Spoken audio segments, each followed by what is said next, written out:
प्रियांनो, चला आज आपण शिकूया आपल्या वैऱ्यांच्या बाबतीत धीर बाळगणं. पेत्राचे पहिले पत्र 2 अध्याय 20 वचन पहा. कारण पाप केल्याबद्दल मिळालेले ठोसे तुम्ही निमूटपणे सहन केल्यास त्यात काय मोठेपणा, पण चांगले केल्याबद्दल दुःख भोगणे व ते निमूटपणे सहन करणे हे देवाच्या दृष्टीने उचित आहे.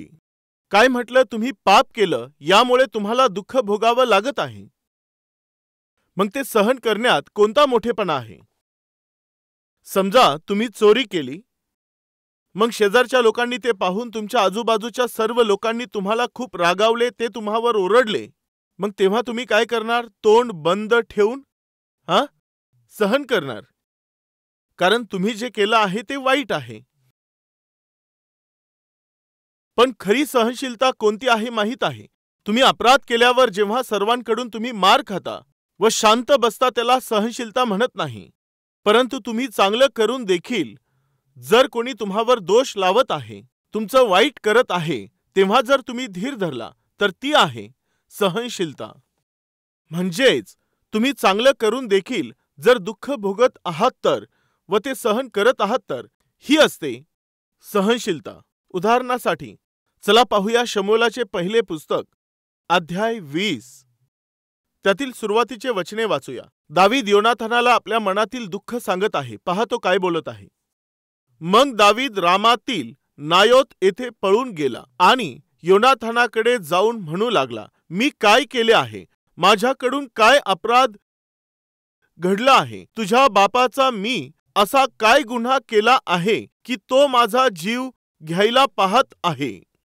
दावीद रडत होता. प्रियांनो, शौलाचा पुत्र योनाथान याच्याकडे येऊन तो रडू लागला. योनाथान, पहा, तुझे वडील मला मारून टाकण्याचा प्रयत्न करत आहेत. मी काय अपराध केला आहे सांग? मी तर त्या गल्ल्याथाला मारून देशाचं संरक्षण केलेलं आहे.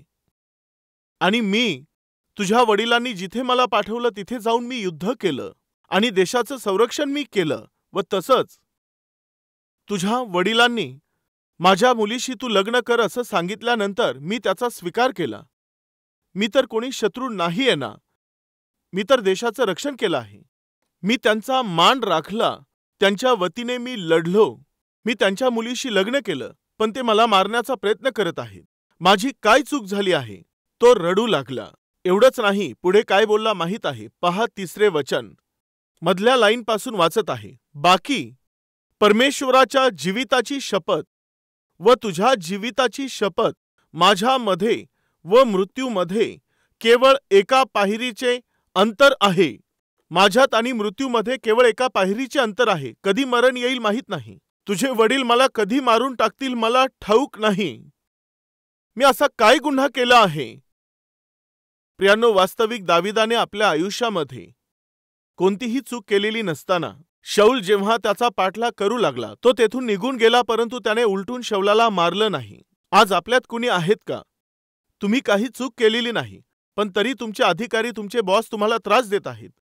तुमची काहीच चूक नाही, तरी जेथे तुम्ही काम करता तेथे तुमचे सहकारी तुमची निंदा तिकडे करत आहेत. तुम्ही काही चूक केली नाही, परंतु तरी देखील तुमचे पती तुम्हाला काहीतरी वाईट बोलत आहेत. तुमची काही चूक नाही, पण तरी देखील तुमच्या घराची मालकीन तुम्हाला ती वाटेल तसं बोलत आहे, तुमची निंदा करून दुःख देत आहे. तुमची काही चूक नसताना देखील तुमच्या आजूबाजूचे लोक तुम्हाला शत्रूप्रमाणे पाहत आहेत. अशामध्ये तुम्ही काय केलं पाहिजे? एका प्रसंगामध्ये दाविदाने असं म्हटलं. चला वाचूया. स्तोत्र 22 त्यातील 6 वचन. मी तर कीटक आहे, मानव नव्हे.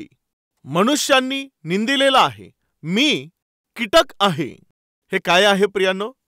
दावीद बोलत आहे, मी मनुष्य नाही, मी कीटक आहे.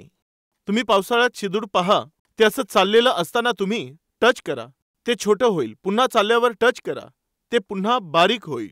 पण जर तुम्ही तेच नागाला टच केलं तर काय होईल? काय होईल? असा वर फणा काढेल. दावीद बोलत आहे, मी मनुष्य नाही, मी तर कीटक आहे. जर कोणी मला मारण्याकरिता अशा प्रकारे टच केलं तर लगेच मी आकुंचन पावतो. मी नागाप्रमाणे फणा काढणारा नाहीये. हा आहे धीर. जर काम करण्याच्या जागेमध्ये कोणीतरी तुम्हाला काही बोललं तर तुम्ही लगेच काय करता? फुत्कार टाकता, तुला मी पाहून घेईल, माझी देखील वेळ येणार आहे, तेव्हा मी तुला बघेल, तुला चांगला धडा शिकवेल, असं रागाने संतापाने बोलल्या जाणार. पण नाही, ही खरी आत्मिकता नाहीये. याला सहन करणं म्हणत नाही. दावीद काय बोलत आहे माहीत आहे? मी मनुष्य नव्हे, कीटक आहे. जर कोणी मला मारण्याचा प्रयत्न केला तर मी स्वतःला मागे घेतो. मी उलटून मारणारा अजिबात नाही. प्रियांनो, हा आहे धीर. विरोधक जेव्हा तुमचा विरोध करतात, सतावणारे लोक जेव्हा तुम्हाला त्रस्त करतात, तेव्हा सर्व सहन करणं हे दावीद शिकवत आहे. चला एक वचन वाचूया. 1 शमूएल अध्याय 26 वचन 18 पहा. तो आणखी म्हणाला, माझे स्वामी आपल्या दासाच्या पाठीस का लागले आहेत? मी काय केले आहे? माझ्या हातून कोणती कसूर झाली आहे? शाऊल जेव्हा दावीदाला मारण्याचा प्रयत्न करत होता, तेव्हा तो त्याच्याशी बोलला. दूरवरूनच तो बोलला की माझी काय कसूर झालेली आहे? मी तुमच्या राज्याला वाचवलं, तुमच्या सिंहासनाला वाचवलं, मी तुमचा मान राखलेला आहे, पण तरी मला तुम्ही मारू पाहत आहात. माझा काय दोष आहे? 20 वचन पहा. तर आता परमेश्वराच्या दृष्टी वेगळे माझे रक्त भूमीवर न पडो. डोंगरात कोणी तित्राची शिकार करावी तसा इस्रायलाचा राजा एक पिसू ढूंढायला निघाला आहे. एक पिसू ढूंढत आहे. मी असं काय केलं की तू माझा पाठलाग करत आहेस? तेव्हा शौलाने काय उत्तर दिलं माहीत आहे? तेव्हा शौल म्हणाला, मी अपराधी आहे. माझ्या पुत्रा दाविदा, माघारी ये. आज माझा प्राण तुझ्या दृष्टीला मोलवान वाटला म्हणून ह्यापुढे मी तुला काही एक उपद्रव करणार नाही. मी मूर्खपणाने वागलो आहे. माझ्या हातून मोठा अधर्म झाला आहे. येथे काय घडलं माहीत आहे? दाविदाला मारण्याकरिता शौल त्याचा पाठलाग करत करत एका गुहेमध्ये जाऊन तिकडे झोपी गेला. जेव्हा शौल झोपलेला असताना दाविदाने जवळ जाऊन शौलाचे जे वस्त्र होते त्याचा काठ त्याने कापला व सोबत घेऊन गेला व दूर जाऊन डोंगरावरून त्याला हाक मारली. वचन पाहूया. 11 वचन. परमेश्वराच्या अभिषिक्तावर हात टाकायचे माझ्या हातून न घडो, पण आता त्याच्या उशाजवळ असलेला भाला आणि पाण्याचा चंबू घे, मग आपण निघून जाऊ. शौल पकडला गेला होता. प्रियांनो, दाविदाला मारण्याचा प्रयत्न करणारा शौल पकडला गेला. तो झोपलेला होता आणि त्याचं राखण करणारे त्याचे सैनिक देखील झोपलेले होते. एका झटक्यात तो मारू शकला असता, परंतु तेव्हा दाविदाने एक निर्णय घेतला की मी परमेश्वराच्या अभिषिक्तावर हात टाकणार नाही. पण शौलाला मी सांगेल की माझा चांगुलपणा काय आहे. कोणाला सांगेल असं बोलत आहे? माझ्या वैऱ्याला मी सांगेल की माझा चांगुलपणा काय आहे. त्याने तो चंबू घेतला, त्याचा भाला घेतला आणि दूरवरती जाऊन तो त्याला हाक मारत आहे.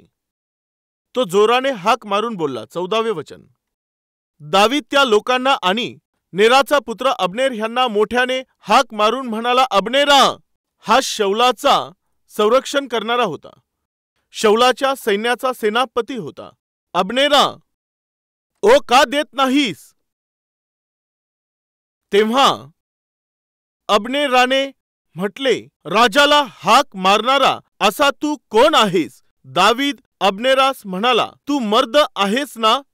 इस्रायलात तुझ्या तोडीचा कोण आहे?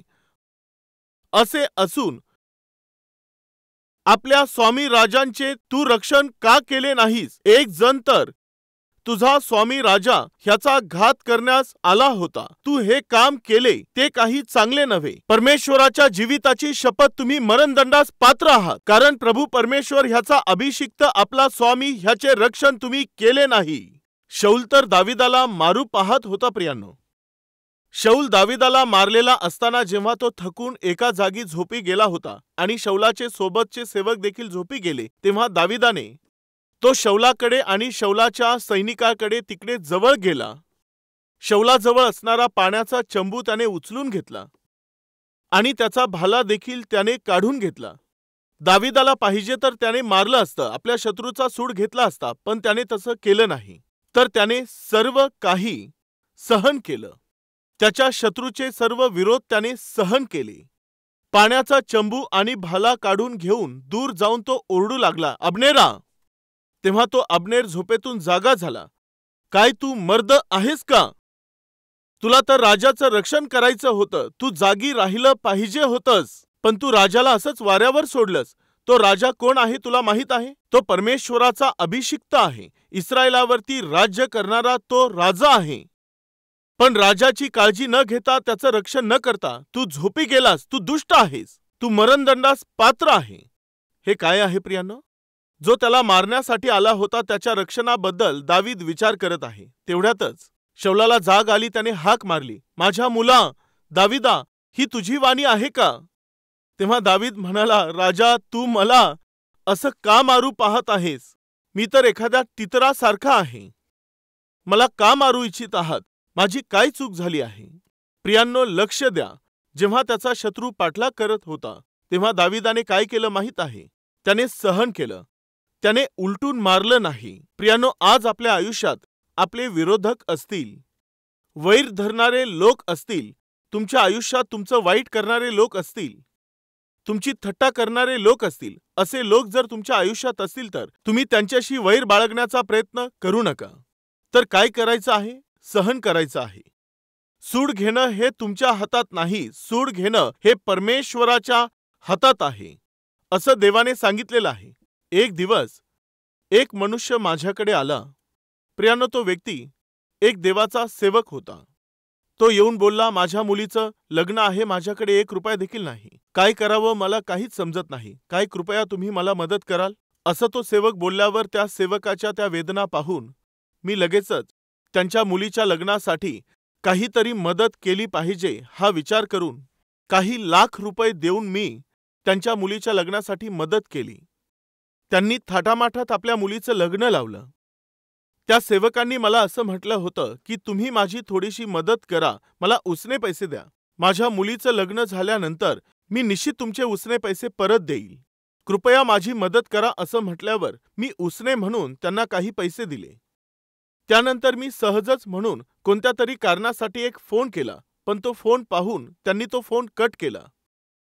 हे माझा फोन कट का करत आहेत असं म्हणून मी पुन्हा फोन करून पाहिला तर त्यांनी तो पुन्हा कट केला. ते फोन का कट करत होते माहीत आहे? पैसे परत करावे लागतील ना. मी पैसे मागेल या विचाराने त्यांनी फोन कट केला आणि नंतर तर त्यांनी फोन बंदच करून टाकला. प्रिय भावांनो आणि बहिणींनो, जर कोणी तुमच्याकडे येऊन तुम्हाला उसने पैसे मागितले तर तेव्हा जर तुम्हाला उसने द्यायचे असतील तर तुमच्या डोक्यामध्ये हा विचार असला पाहिजे की हे पैसे पुन्हा परत मिळणार नाहीत. हे सर्व तुम्हाला चांगलं समजत असतं की तुम्हाला ते पैसे परत मिळणार नाहीत. हे डिसाईड करूनच तुम्ही मदत करत चला. ते परत करतील, परत देतील असे विचार तुम्ही अजिबात ठेवू नका. कारण मदत मागण्यासाठी जे लोक येत असतात त्यांना तुम्ही मदत केल्यानंतर मागत असताना त्यांच्यात जी नम्रता असते ती देत असताना त्यांच्यात अजिबात दिसत नाही. मग काय घडलं? त्यांनी फोन स्विच ऑफ केला.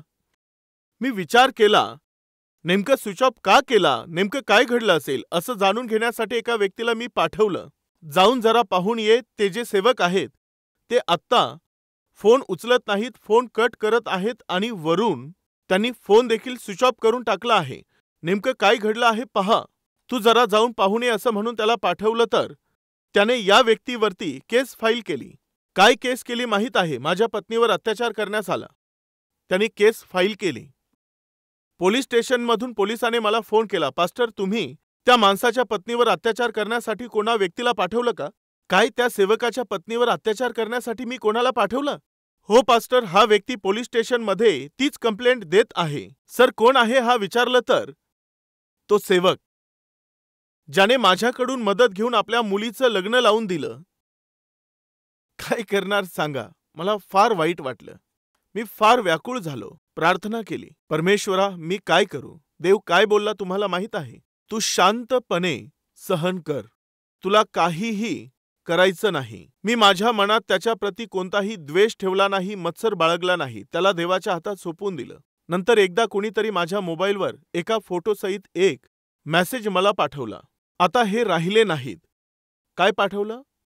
हे व्यक्ती मरून गेले आहेत. ते राहिले नाहीत. अचानक हार्ट अटॅकने त्यांचा मृत्यू झाला. सूड घेणं हे आपलं काम नाहीये. भावांनो, बहिणींनो, समोरच्याच्या प्रति राग आणि संताप वाढवल्याने त्यांना काय होणार आहे? त्यांच्या हार्टला काही प्रॉब्लेम होणार नाही, माझ्या हार्टलाच होईल. समजलं का आता? राग, संताप आणि क्रोधाच्या द्वारे आपला बीपी वाढत असतो, आपल्यालाच हार्ट अटॅक येत असतो. तुमच्याशी शत्रुत्व बाळगणारे कोणी आहेत का? तुम्हाला दुःख देण्याचा, तुम्हाला त्रास देण्याचा कोणी प्रयत्न करत आहे का? वैर धरू नका, तर त्यांना देवाच्या हातात सोपवून द्या. निश्चितच देव तुम्हाला तुमचं समाधान देईल. आता शेवटी प्रभूमध्ये तुम्ही धीर धरा, शत्रूंसोबत तुम्ही धीर बाळगा आणि प्रत्येक व्यक्तीसोबत धीर धरा. आपण प्रत्येकासोबत धीर बाळगावा. इफिसकारास पत्र अध्याय 4 वचन 1 पासून पाहूया. म्हणून जो मी प्रभूमध्ये बंदीवान, तो मी तुम्हाला विनवून सांगतो की तुम्हाला झालेल्या पाचारणा शोभेल असे चाला. पूर्ण नम्रता, सौम्यता व सहनशीलता दाखवून एकमेकांना प्रीतीने वागवून घ्या. आत्म्याच्या द्वारे घडून आलेले ऐक्य शांतीच्या बंधनाने राखण्यास झटत जा. सहनशीलता दाखवून एकमेकांना वागवून घ्या. सहनशीलता आपण अगोदर आपल्या घरात दाखवली पाहिजे. पतीच्या प्रती सहनशीलता दाखवा, पत्नीच्या प्रती सहनशीलता दाखवा, मुलांच्या प्रती सहनशीलता दाखवा, सासूच्या प्रती, सुनेच्या प्रती तुमच्यात सहनशीलता असली पाहिजे. धीराद्वारेच आपण सर्व जग जिंकू शकतो. आपण सर्वांसोबत धीर धरायचं आहे. एका शेजारच्या स्त्रीने एकीला येऊन प्रश्न केला, वहिनी वहिनी, माझा एक प्रश्न आहे. कोणता आहे प्रश्न विचारा म्हटल्यावर, समजा समोरून भाऊ आले आणि ते दरवाजा वाजवत आहेत. ते दरवाजा वाजवत आहे की तू दरवाजा उघड, आणि पाठीमागच्या दरवाजाकडून एक कुत्रं भुकत आहे. पाठीमागचा दरवाजा उघड असं म्हणून ते कुत्रं भुंकत आहे. वहिनी, आता तुम्ही सांगा, तुम्ही कोणासाठी दार उघडणार? प्रियांनो, या प्रश्नाचं उत्तर त्या स्त्रीने काय दिलं माहीत आहे? तू काही वाटून घेऊ नको, परंतु मी निश्चितच पाठीमागे आलेल्या कुत्र्यासाठीच मी दार उघडेल असं बोलली. अहो वहिनी, हे काय आहे? समोरचा दरवाजा भाऊ वाजवत आहे, तर तुम्ही आता कुत्र्यासाठी मागचा दार उघडेल असं बोलत आहात. एकीकडे भाऊ दरवाजा वाजवत आहे, तिकडे कुत्रं ओरडत आहे, पण तुम्ही कुत्र्याला दार उघडणार असं बोलत आहात. तेव्हा त्या स्त्रीने काय उत्तर दिलं माहीत आहे? अहो काही नाही वहिनी, ते कुत्रं बाहेर ओरडत आहे, त्याला दरवाजा उघडून जर त्याला आत घेतलं तर शांत बसेल. पण तुमचे ते भाऊ दरवाजा बाहेर ओरडत आहेत, दरवाजा उघडून आत घेतलं तर आतही ओरडतील. म्हणून तुमच्या भावापेक्षा कोण बेटर आहे सांगा? समजून आलं का तुम्हाला? काही जे पती आहेत ते घराच्या बाहेर ओरडत असतात आणि घरामध्ये येऊन देखील ओरडत असतात. हे लोक कोण आहे असं सांगायचं तर मी काही सांगत नाही, तुम्ही समजून घ्या. प्रिय भाऊ आणि बहिणींनो, तुमच्या घरात पती आणि पत्नी म्हणून तुमच्या धीर असणं गरजेचं आहे, हे विसरू नये.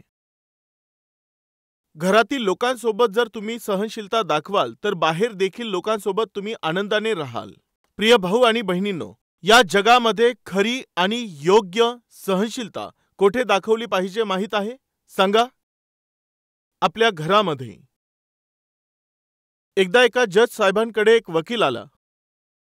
तो वकील एखादी केस जेव्हा लढायचा त्यावेळेला छत वर उडायचं. तो अगदी मोठमोठ्याने ओरडून बोलायचा, वादविवाद घालायचा, तिकडे तो डिबेट्स करायचा. आणि हे जज काय करायचे? ते जज मात्र शांतपणे ऐकत असायचे, ऐकत असायचे, ऐकत राहायचे. ऑर्डर ऑर्डर असं बोलण्याचा अधिकार होता तरीही ते विचार करायचे, हा जरा वेडा आहे, हा असाच मोठ्याने बोलत असेल, ओरडत असेल असं म्हणून सवय लागलेले ते जज साहेब ते शांतपणे ऐकून घ्यायचे. एक दिवस असंच आरडाओरड करत असणारा हा वकील मोठ्याने ओरडून जेव्हा डिबेट करत होता, जज साहेबांनी ऐकून ऐकून लंच ब्रेक होता तेव्हा लंच ब्रेकमध्ये जाऊन तिकडे कॅन्टीनमध्ये बसून जेवण करत होते. तेव्हा समोर बसलेल्या एका दुसऱ्या जज साहेबांनी त्यांना विचारलं, अहो सर, तो वकील एवढ्या मोठ्याने बोलत असतो, जोरजोराने आरडाओरड करतो, तरी देखील तुम्ही अतिशय संयम राखून, अतिशय धीर दाखवून तो एवढा आरडत-ओरडत असतो तरी तुम्ही एवढे शांत कसे राहू शकता? असा प्रश्न त्यांना विचारला. तेव्हा ते जज साहेब बोलू लागले, आमच्या गावामध्ये एक स्त्री आहे व तिच्याकडे एक कुत्रा आहे. कधी कधी चंद्र जेव्हा पूर्णपणे दिसून येत असतो आणि सर्वत्र प्रकाश पडत असतो, त्या चंद्राचा प्रकाश जेव्हा पडत असतो तेव्हा ते कुत्र त्या चंद्राच्या प्रकाशाकडे पाहतं, तेव्हा ते मोठमोठ्याने भुंकू लागतं, मोठमोठ्याने भू भू करतं. एवढं बोलून ते पुन्हा जेवण करू लागले. तेव्हा समोरच्या जजने म्हटलं, तुम्ही जेवण करत आहात ते ठीक आहे, पण तो जो प्रकाश पाडणाऱ्या चंद्राबद्दल आणि ओरडणाऱ्या कुत्र्याबद्दल तुम्ही पूर्ण सांगितलं नाही का बरं? असं त्यांना विचारलं. तेव्हा हे जज साहेब बोलू लागले, कुत्र तर भुंकतच राहणार आणि तो चंद्र आपला प्रकाश पाडत राहील. काय समजून आलं तुम्हाला? आज तुमच्या आयुष्यामध्ये तुमच्या चहूबाजूने सतावणारे लोक तुम्हाला सतावत राहतील. छळ करणारे छळ करतील, ओरडणारे ओरडत राहतील. ते काम करण्याच्या जागेत असतील, नातलगांमध्ये असतील किंवा घरात असतील, हे लोक साहजिक असतील. पण ऐका प्रिय भाऊ आणि बहिणींनो, कुत्र कितीही भुंकत राहिलं तरी प्रकाश देणारा जो चंद्र आहे तो आपला प्रकाश देतच राहील. तुम्ही आणि मी देवाचे पुत्र बनून त्या चंद्राप्रमाणे या जगामध्ये प्रकाश दाखवायचा असेल तर काय केलं पाहिजे? भुंकणाऱ्या लोकांना भुंकू दिलं पाहिजे, ओरडणाऱ्यांना ओरडू द्यायचं आहे. परंतु तुम्ही मात्र शांत राहून चंद्राप्रमाणे आपला प्रकाश देत राहायचं आहे. अशी कृपा देव सर्वांना देव. चला प्रार्थना करू. प्रत्येक जण प्रार्थनेत सहभागी व्हा.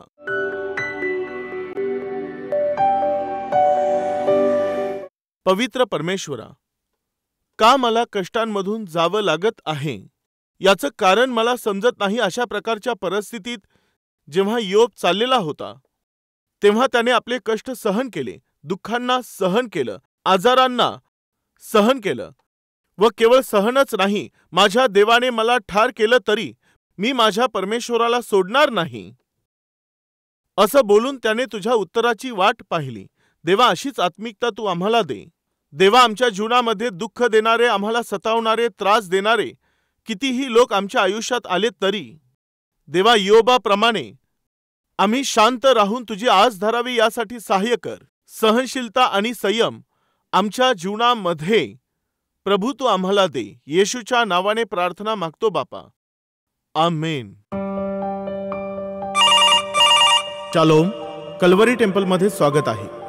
येशूने म्हटले, मी तुम्हाला खचित सांगतो, पृथ्वीवर तुमच्यापैकी दोघे कोणत्याही गोष्टीविषयी एकचित्त होऊन विनंती करतील तर ती माझ्या स्वर्गातील पित्याकडून त्यांच्यासाठी केली जाईल. तुमच्या प्रार्थनेच्या गरजेनुसार तुमच्याकरिता प्रार्थना करण्यासाठी डॉक्टर पी सतीश कुमार यांच्याद्वारे प्रेयर टॉवरची महत्त्वपूर्ण सेवा सुरू करण्यात आलेली आहे. आपण कोणत्याही प्रांताचे किंवा कोणत्याही भाषेचे असाल, आपण आम्हास संपर्क करावा. आपल्यासाठी प्रार्थना करण्यास 24 तास प्रार्थना योद्धे हे तयार आहेत. 5000पेक्षाही अधिक लोक प्रत्येक दिवशी प्रार्थनेसाठी आम्हास संपर्क करत असतात.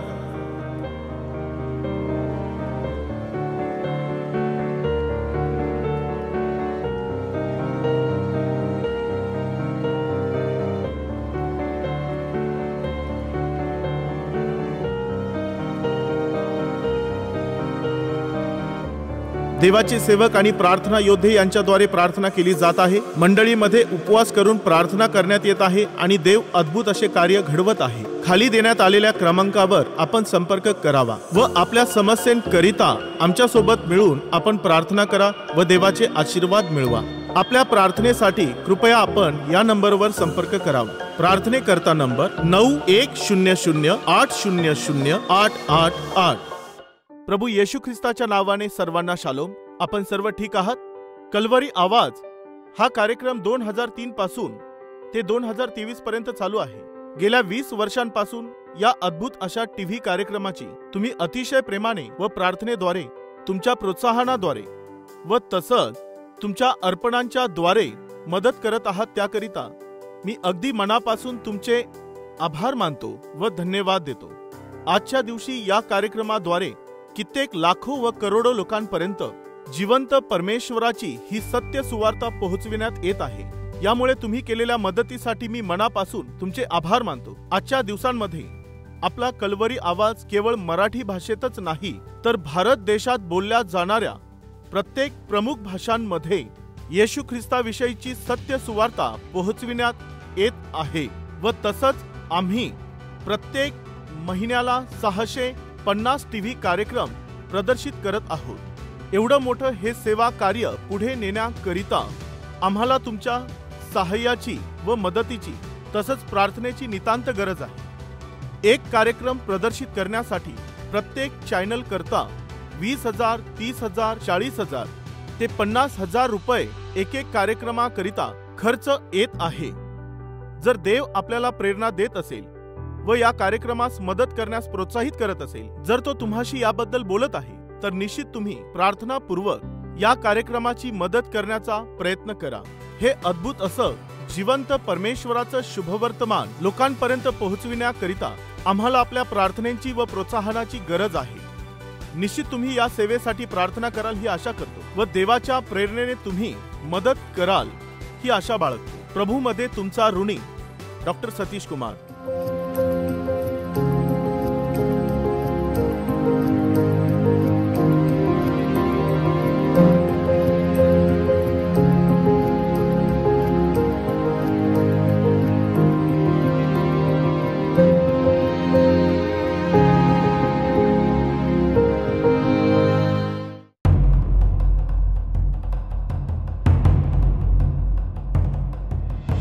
Calvary Temple has undertaken numerous programs for the welfare of its congregation and the people in general. Calvary Temple Birthday Cake. Dr. Satish Kumar always desired to personally greet his church members on their birthdays. But the Lord gave a thought to Dr. Satish Kumar. On the occasion of each birthday, a Calvary team prepares a birthday cake with a lovely greeting card and a promised scripture and visits the church members' house. They spend time with the family praying for them and have a wonderful birthday celebration. This small deed of kindness has touched the hearts of thousands of church members who have no one to celebrate their birthdays with. Calvary Temple Midday Meal. Every Sunday, there are a lot of church members who come from far-off places, and it would be very late for these people to go back to their respective places. Hence, Dr. Satish Kumar wanted to provide a meal for these church members.